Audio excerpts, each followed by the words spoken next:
पापी या पुण्य आत्मा। एक जंगल में एक बूढ़ी माँ और उसकी पोती रहती थी। बूढ़ी माँ काफी परोपकारी स्वभाव की थी। उस जंगल में भटके हुए लोगों की मदद करना, उनको राह दिखाना, इन सब कामों में बूढ़ी माँ को बड़ा आनंद आता था। बूढ़ी माँ ने अपने पूरे जीवन में अच्छे कर्म किए थे, यानी कि हम उस बूढ़ी माँ को एक पुण्य आत्मा कह सकते हैं। दोस्तों, जहाँ अच्छाई है वहाँ बुराई भी होती है। इसी जंगल में 4 लुटेरे लूट मार करने के लिए भी आते थे। इस जंगल में गुजरने वाले लोगों को मारना और उनके सारे पैसे व गहने लूट लेना, यही इनका काम था। यह लुटेरे इतने निर्दयी थे कि किसी को भी मारने से पहले एक बार भी नहीं सोचते थे। एक दिन वो रोज की तरह लूट मार कर रहे थे। लूट मार करते करते शाम हो गई। बिजली की चमकार और बादलों की गड़गड़ाहट के साथ जोरों से बारिश होने लगी। वह चारों लुटेरे जंगल में सहारे के लिए इधर उधर भागने लगे। अचानक उनको बूढ़ी माँ की कुटिया दिखी और वह उसकी कुटिया के पास गए। चारों लुटेरों ने तय किया कि जब तक बारिश हो रही है तब तक इस कुटिया में रहेंगे और बारिश बंद होते ही बुढ़िया को मारकर उसका सारा धन लूट लेंगे। उन्होंने झूठ बोलकर बूढ़ी माँ से मदद मांगी।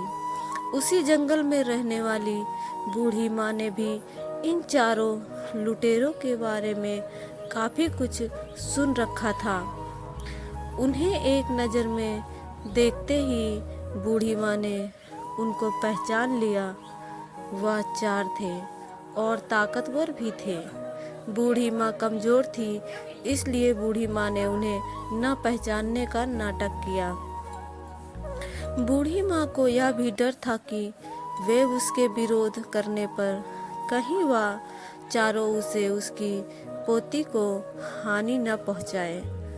कुछ सोचने के बाद बूढ़ी माँ ने उनको रात के लिए सहारा दिया। फिर बूढ़ी माँ ने सबके लिए खाना बनाया। सभी ने जब खाना खाने के लिए बैठे तब खाते खाते बूढ़ी माँ ने पाप और पुण्य का विषय छेड़ा। हर एक जन अपने हिसाब से इस विषय में अपनी राय दे रहा था। बूढ़ी माँ का कहना था कि हमारे पुण्य में जीवन के आखिरी दम तक काम आते हैं और हमारा सुरक्षा कवच बनकर रहते हैं।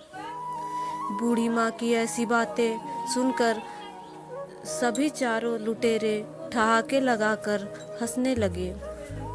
जाहिर सी बात थी कि चारों ही लुटेरे पुण्य की ऐसी बातों में विश्वास नहीं रखते थे, इसलिए बेधड़क आप वाले काम किया करते थे।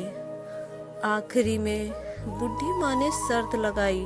वह बोली, बाहर बिजली गिर रही है, हर एक व्यक्ति उस पेड़ के सामने पेड़ को छूकर वापस कुटिया में वापस आएगा। जिसके ऊपर बिजली गिरी वह पापी होगा और जो सही सलामत से वापस कुटिया में आएगा वह पुण्यवान होगा। पहला लुटेरा गया और पेड़ को स्पर्श करके सही सलामत से कुटिया में आ गया। ऐसे ही दूसरा गया, फिर तीसरा गया और चौथा गया और सभी सही सलामत कुटिया में वापस आ गए। अब बारी थी बूढ़ी माँ की और उसकी पोती की। बूढ़ी माँ के मन में डर आया कि वह चारों ही लुटेरे पुण्यवान निकले। इसका मतलब हम जरूर पापी हैं, बिजली हमारे ऊपर ही गिरेगी। लेकिन शर्त लगाई थी वह पूरी तरह तो करनी ही थी। इसलिए उन्हें अपनी पोती को गोदी में उठाया और कुटिया के बाहर पैर रखा।